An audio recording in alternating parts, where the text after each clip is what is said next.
Factor 3 of 207. So 207, it can be written as 3 times 69. 3 times 69 means 207. Now 69, it can be written as 3 times 23.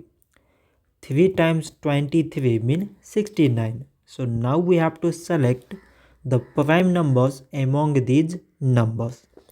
So prime numbers here is 3, 3 and 23. So 207 is equal to product of all these prime numbers, that is 3, this 3 and times this 23. So this much for today, and thanks for watching.